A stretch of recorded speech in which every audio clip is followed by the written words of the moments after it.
신앙 고백하겠습니다. 나는 전능하신 아버지 하나님 천지의 창조주를 믿습니다. 나는 그의 유일하신 아들 우리 주 예수 그리스도를 믿습니다. 그는 성령으로 잉태되어 동정녀 마리아에게서 나시고 본디오 빌라도에게 고난을 받아 십자가에 못 박혀 죽으시고 장사된 지 사흘 만에 죽은 자 가운데서 다시 살아나셨으며 하늘에 오르시어 전능하신 아버지 하나님 우편에 앉아 계시다가 거기로부터 살아있는 자와 죽은 자를 심판하러 오십니다. 나는 성령을 믿으며 거룩한 공교회와 성도의 교제와 죄를 용서받는 것과 몸의 부활과 영생을 믿습니다. 아멘. 찬송가 240장 부르시죠.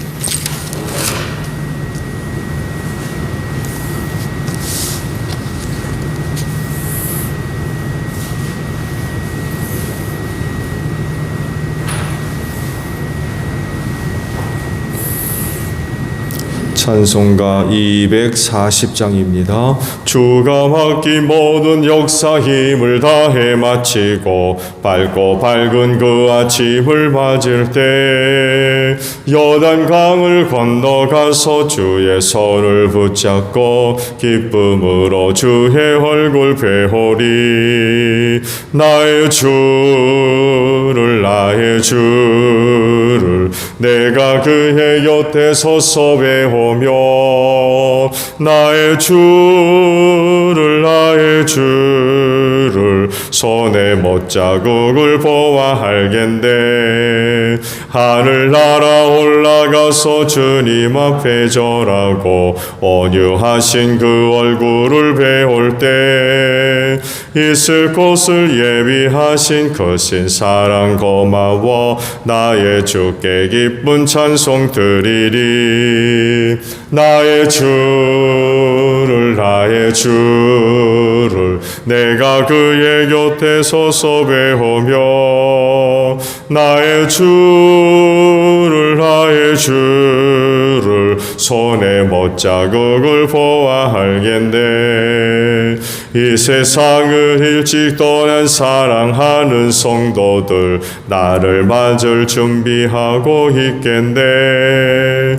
저희들과 한 소리로 찬송 부르기 전에 먼저 사랑하는 주를 배우리.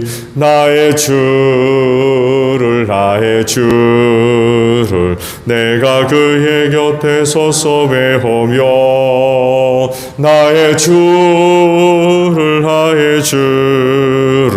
손에 못자국을 보아 알겠네.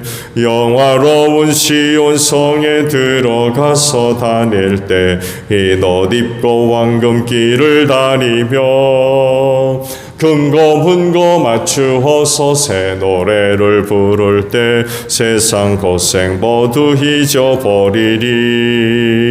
나의 주를 내가 그의 곁에 서서 배우며 나의 주를 손에 못자국을 보아 알겠네. 누가복음 13장 10절에서 21절까지 보겠습니다.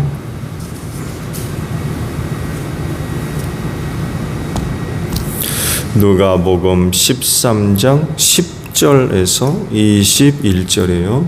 예수께서 안식일에 회당에서 가르치고 계셨다. 그런데 거기에 18해 동안이나 병마에 시달리고 있는 여자가 있었는데 그는 허리가 굽어 있어서 몸을 조금도 펼 수 없었다.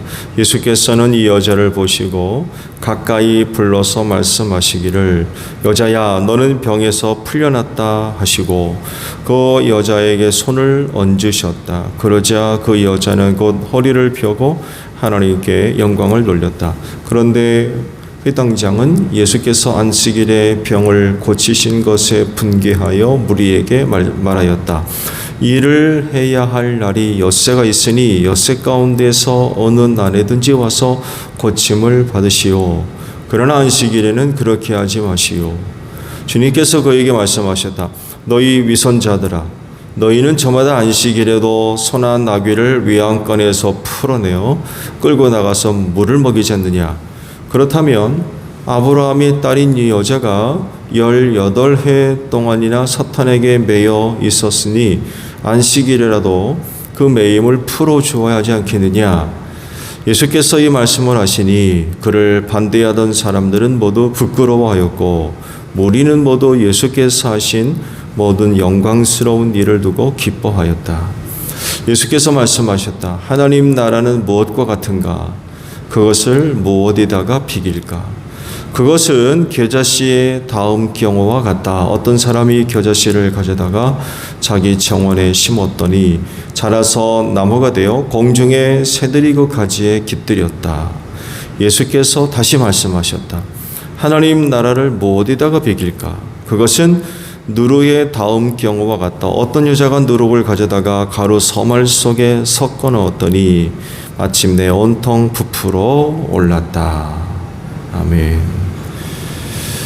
오늘 아침은요 18절에 있는 말씀을 함께 나누려고 합니다. 예수께서 말씀하셨다. 하나님 나라는 무엇과 같은가? 그것을 무엇에다가 비길까라는 말씀입니다.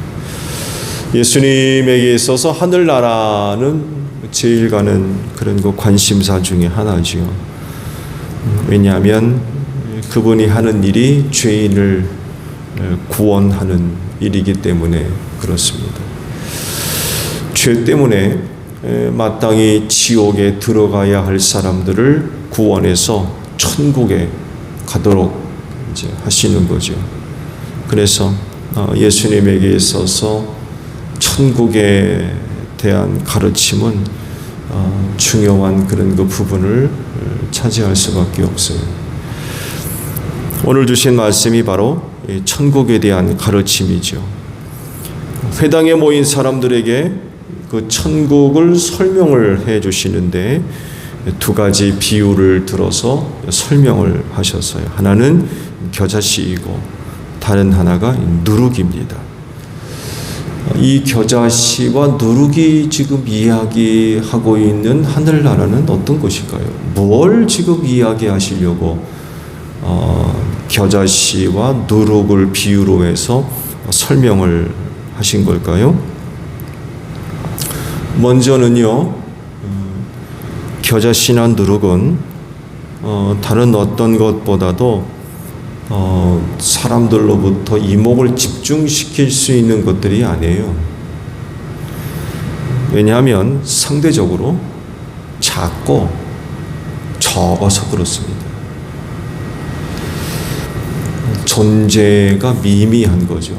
작고 적다 보니까 관심을 끌지를 못해요. 다른 어떤 것에 영향을 줄 수 있을 정도의 크기나 양이 되지를 못하는 거죠. 성경에 의하면은 겨자씨를 가장 작은 씨로 표현을 하고 있을 정도로 상대적으로 어떤 씨앗과 비교해 보았을 때 너무 적은 거죠. 너무 작은 거죠. 너무 작아서 이걸 도대체 어디에다 어떻게 쓰려나 할 정도로 존재가 미미한 거죠. 누룩 역시 요리할 때, 음식을 만들 때 사용하는 어떤 재료와 비교해 보았을 때의 양이 적어요. 상대적으로. 이런 특징들을 갖고 있다 보니까 이목을, 관심을 끌지를 못해요. 관심 바뀔 수도 있어요. 이것들의 결과를 아는 사람들은 좀 달라질 수 있겠죠. 이 겨자씨가 작지만 심고 놓으면 이게 굉장히 커지는구나. 누룩을 조금 넣어도 빵 전체가 크게 부풀어오는구나. 이런 결과들을 아는 사람이라고 하면 생각하는 게 좀 다르겠습니다. 아무래도. 그러나 처음 접하는 사람들은 겨자씨를 볼 때 혹은 적은 양의 누룩을 볼 때에 이까짓 거 뭐 이거 뭐 하겠어 이럴 정도인 거죠. 근데 막상 사용되어지면 그 결과가 엄청난 그런 그 결과를 얻는다는 거죠. 겨자씨가 심겨지면 나중엔 나무가 된대요. 그래서 새들이 그 나무에 깃들일 정도로 커진다는 큰 나무가 된다는 거죠. 작은 씨 한 톨에 비교해 보았을 때에 이런 변화는 이건 정말 상상할 수 없는 엄청난 변화인 거죠. 가장 작은 씨인데 눈 어두운 사람은 아마 발견하기도 쉽지 않을 것 같은데요. 근데 이게 땅에 심겨져서 싹이 나면 나중에는 나무처럼 커다랗게 돼서 새들이 깃들일 정도로 그런 정도가 된다는 거죠. 상상할 수 없는 일이 일어나는 거예요. 누룩도 마찬가지죠. 가죽 반죽에 섞어 놓게 되면 이제 반죽에 퍼지게 되는 거죠. 시간이 지나면서. 그러면서 이제 본래 양보다도 훨씬 많게 부풀어 오르게 이제 만드는 거죠. 밀가루, 그게 밀가루가 됐건 보리가루가 됐든 간에 그 가루와 누룩의 양을 비교해 보면 이건 뭐 정말 비교가 되지 않을 정도로 형편없이 적은데 이게 한번 그 반죽과 섞이게 되면 이건 뭐 엄청난 일이 벌어지는 거죠. 이런 것이 하늘나라다라고 좀 가르치고 있는 것입니다. 예수님이 비유로 설명하신 대로 하늘나라는 그런 곳입니다. 즉 처음에는요 너무 미비해요. 겨자씨 같이 누룩과도 같이 너무 작고 적어서 관심 받기라는 거죠. 이게 뭐 될려나 할 정도로 아예 어떤 사람들은 존재 자체를 부정하기도 합니다. 안 봤으니까. 가본 사람도 없고. 그래서 그런 게 어디 있느냐고 얘기하면 이렇게 부정적으로 사람들이 반응을 보이고 있는 거죠. 마치 겨자씨와 누룩이 상대적으로 작고 적어서 사람들이 관심을 갖지 않는, 기대하지 않는 그런 것과 같은 거예요. 이런 저런 이유들로 인하여서 하나님 나라의 실존을 사람들이 비웃는 거예요. 그런 게 어디 있느냐고 하면서 믿지도 않고.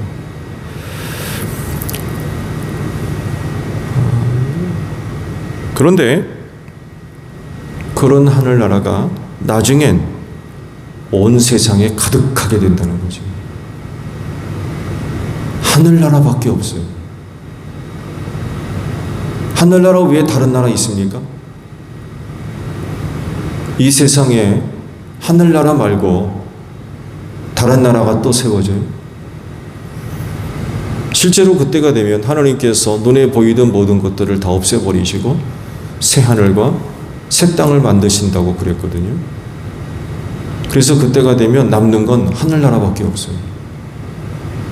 온 세상에 하늘나라로 가득한 거죠.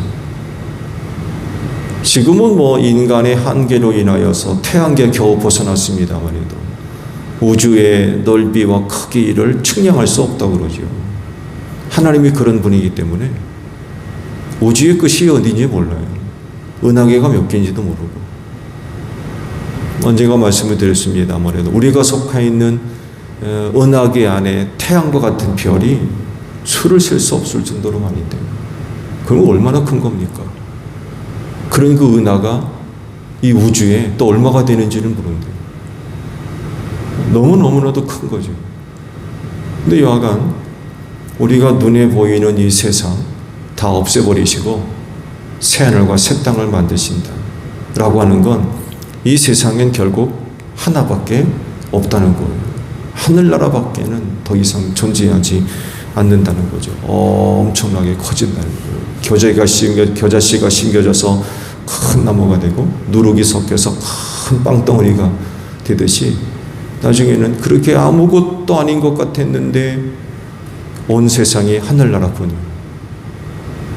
하늘나라만 남게 된다는 거죠.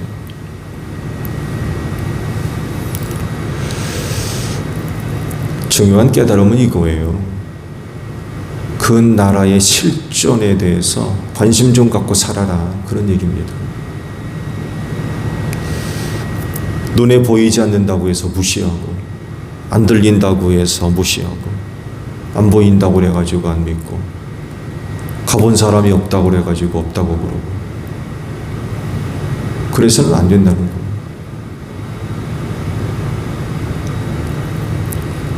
그날에 이런 사람들은 아마 큰 어려움을 겪을 겁니다. 하늘나라밖에 없는데 그런 사람들이 그 하늘나라를 얻겠습니까? 이런 사람들은 하늘나라에 들어갈 준비가 전혀 안 돼 있는 거죠. 하늘나라의 실존을 믿는 사람과 안 믿는 사람과는 엄청난 차이가 있죠. 하늘나라의 실존을 믿는 사람들은 그 나라를 가려고 삽니다. 그러나 하늘나라의 실존을 믿지 않는 사람들은 하늘나라 가려고 살지 않습니다. 누가 하늘나라 가겠습니까? 나중에는 하늘나라밖에 없게 되는데 거기 누가 갈 겁니까? 그리스도인들만이 아마 거기 갈 겁니다. 왜냐하면 그 나라의 실존을 믿는 사람들이기 때문에 그래요. 사실 그리스도인이라고 하면서 하늘나라의 실존을 믿지 않는 그리스도인이 있을 수 있어요? 없죠. 그리스도인이라고 하면 하늘나라의 실존을 믿습니다. 그렇기 때문에 그 나라를 향해 나아가죠. 그 나라에 가기 위해서 살아갑니다. 오늘 하루도 그 나라를 향해 나아가는 여러분들이 되시기를 바랍니다. 그 나라의 실존을 믿는 가운데 늘 그 나라를 바라보고 또 그 나라를 향해 나아가십시오. 오늘도 짧은 하루지만 여러분의 삶의 방향성이 하늘나라를 향하는 복된 하루가 되시기를 바랍니다. 주기도문 합니다. 하늘에 계신 우리 아버지, 아버지의 이름을 거룩하게 하시며 아버지의 나라가 오게 하시며 아버지의 뜻이 하늘에서와 같이 땅에서도 이루어지게 하소서. 오늘 우리에게 일용할 양식을 주시고 우리가 우리에게 잘못한 사람을 용서하여 준 것 같이 우리 죄를 용서하여 주시고 우리를 시험에 빠지지 않게 하시고 악에서 구하소서. 나라와 권능과 영광이 영원히 아버지의 것입니다. 아멘. 기도하겠습니다.